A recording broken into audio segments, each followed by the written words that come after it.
चला बाळांनो, तयार आहात ना सगळेजण? आज आपण बघणार आहोत इंग्लिशमधील SMS लँग्वेज हा टॉपिक, जो आपल्या सर्व विद्यार्थ्यांसाठी म्हणजे 4थी स्कॉलरशिप, 5वी स्कॉलरशिप, 7वी स्कॉलरशिप, 8वी स्कॉलरशिप, तसेच इयत्ता 6वी आणि 7वी जे स्पर्धा परीक्षेला बसलेले विद्यार्थी असतात त्यांच्यासाठी सुद्धा हा एकदम इम्पॉर्टंट आणि महत्त्वाचा टॉपिक आहे. त्यासाठी बघा, इतरांनी केलं तरी चालेल, तेवढंच इंग्लिशमधले भर पडतील आणि इंग्लिश नॉलेज ही वाढेल. त्यासाठी सहजपणे शब्द हे कानावरून पडले, छोटे छोटे शब्द असतात तरीही मुलं अडखळतात. त्याच्यापेक्षा जरी ऐकून ऐकून आपण सराव होऊ शकतो इंग्लिशचा. त्यातला पहिला शब्द आहे GR8. ह्याचा फुल फॉर्म आहे ग्रेट. GR8 great. मी 2 वेळा सांगणार, तुम्ही 2 वेळा ऐकायचं, एकदा लिहायचं आणि चौथ्यांदा न बघता पाठांतर करायचं. ॲटोमॅटिक पाठ होऊन जाईल आणि लिहून काढायचं. EZ easy. HAND याचा फुल फॉर्म आहे have a nice day. HAND have a nice day. IDK I don't know. IDK I don't know. HRU how are you. How are you. ADR address. ADR address. BOL best of luck. BOL best of luck. GB goodbye. GB goodbye. Please. PLS चा फुल form येतो please. आपलं एखादं काम करायचं असेल दुसऱ्याकडून तर आपण त्याला रिक्वेस्ट करतो ना, प्लीज प्लीज असं म्हणायला पाहिजे आणि ते गुण आपल्यामध्ये असायला पाहिजेत. प्लीज म्हणण्यानं आपले बरेचसेच प्रॉब्लेम सॉर्ट आउट होतात किंवा आपण कुणाची पण मदत वगैरे घेऊ शकतो प्लीज. त्याच्यामुळे वापरायला हा शब्द काय हरकत नाही.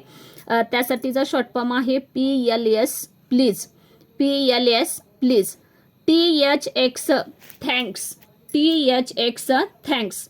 कोणी आपलं एखादं काम केलं तर आपण त्यांना लगेच आभारी आहे, थँक्स असं बोलायचं, जेणेकरून आपल्याला मदत केलेलं त्यांना असं चांगलं वाटायला पाहिजे. म्हणून पण आपण थँक्स हा शब्द वापरू शकतो. 2 हा डिजिट आहे आणि DAY लिहायचं. टुडेचा अर्थ होतो टुडेज. 2 DAY त्याचा फुल फॉर्म आहे today. Next BFF best friend forever. BFF best friend forever. OMG oh my God. OMG oh my God. ENP no problem. ENP no problem. आता date कुणाला सांगायचे तर काय लिहायचं? D8. D हा अल्फाबेट्समधला काढायचा आणि 8 हे डिजिट काढायचं. त्याचं मिनिंग होतं डेट. ATM. आता ATM म्हणजे ATM पैसे काढायचं नाही घ्यायचं, इथं घेताना ॲट द मोमेंट असं घ्यायचं. ATM at the moment. CU capital C capital U. त्याला लिहिताना SEEYOU मधला CU. L8R ह्याचा अर्थ फुल फॉर्म आहे later. L8R later. SRY sorry. SRY sorry. VIP very important person. आपण बऱ्याच वेळा म्हणतो ना, काय VIP आहेस का, म्हणजे त्याचा अर्थ होतो काय, very important person. VIP very important person. आता 2 डिजिटमध्ये लिहायचं आणि पुढं MORROW करायचं. त्याचं मिनिंग होतं टुमारो. MORROW चं पूर्ण होतं टुमारो. 2 पण डिजिटमधला लिहायचा शॉर्टकटमध्ये लिहिताना. नेक्स्ट आहे B4. B काढायचं कॅपिटल B आणि 4 लिहायचं. त्याचं फुल फॉर्म आहे बिफोर. जे आपण पूर्वी असं म्हणतो ना, तर तो शब्द पूर्वीसाठी B4. मग B4 साठी कसं लिहायचं? कॅपिटल B काढायचं आणि 4 हा डिजिट लिहायचा. ठीक आहे. Next U capital R. त्याच्यासाठी शब्द येतो your. Capital U capital R त्याचा फुल फॉर्म होतो युवर. ब्रो BRO हा तर कॉमन आहे, बऱ्याच मुलांनी ऐकलेला पण शब्द आहे. ब्रो CS असा वापरतात ना. BRO bro brother. BRO bro brother. MU miss you.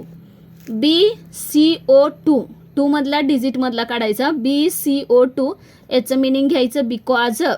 B capital CO आणि 2 बिकॉज EZY इझी, मगाशी पण बघितला होता ना हा शब्द EZY इझी हा पण वापरतात. M8 मेट, काय म्हणायचं, M कॅपिटल M आणि 8 हा डिजिट मधला लिहायचा मेट. नेक्स्ट आहे TC take care, TC take care. YW you are welcome, YWचा होतो यू आर वेलकम. आणि लास्ट आहे GM गुड मॉर्निंग, GMचं गुड मॉर्निंग. आणि GN असेल तर काय लिहिलं जातो त्याच्यासाठी गुड नाईट. आलेत लक्षात? हे सगळे शब्द एकदा दोनदा ऐकायचे, त्यानंतर एकदा लिहून काढायचं, त्याच्यानंतर एकदा वाचले तर ऑटोमॅटिक पाठ होऊन जातील. अशा पद्धतीने आपल्याला स्कॉलरशिपचा अभ्यास जरी तुमच्यानं वाचायचं नाही झालं तर आपण हे कुठंही मोबाईल जरी लावून ठेवला तरी सुद्धा आपण ऑटोमॅटिक हे ऐकून ऐकून मुलांचे गाणी म्हटल्यासारखं असे शब्द पाठ होऊन जातील.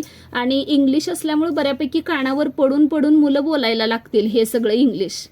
ठीक आहे, इथंच थांबूया आजचं सेशन.